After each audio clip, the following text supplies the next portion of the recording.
I guess the first thing that we really have to be thinking about is failure stories, right?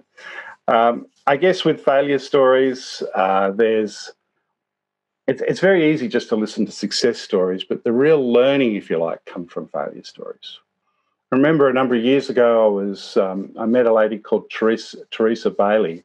She works at a jet propulsion lab in Pasadena, California, and she was telling me that they had a big event occurring where the Genesis space capsule was re-entering the Earth's atmosphere, and it had a very delicate cargo on it. So delicate that just having the parachute um, bring it down to Earth was not a soft enough landing. So they got this idea of using helicopters with big hooks to hook into the parachute to bring this cargo to the ground in a safe way. Well, on the day, everyone was very excited. They had lots of monitors. The people in the hangars were actually sitting in rows of seats watching these big screens to sort of see how it all worked.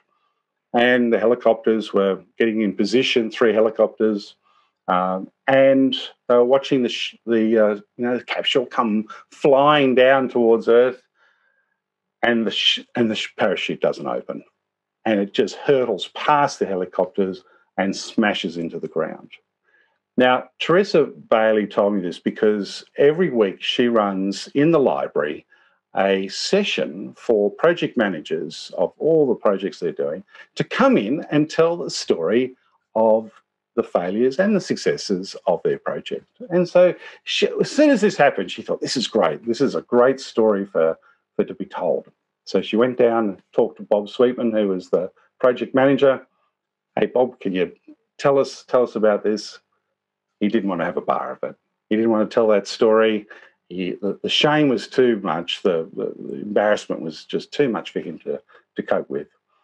Anyway, she let it go, let it slide. And a year later, she came back and he said he was ready to do it then. And the place was just packed. People wanted to know what they could learn from a failure, right? So you've got to put yourself in positions where you can hear some of these failure stories. You've got to put situations in place in your organisation where failure stories can be told, but understanding the delicacy around failure stories. So we've got to go out and hear failure stories, and you just got to ask yourself, how important these are. Just ask yourself what goes around an organisation faster: stories of success or stories of failure? I think you'll find it's the latter, right?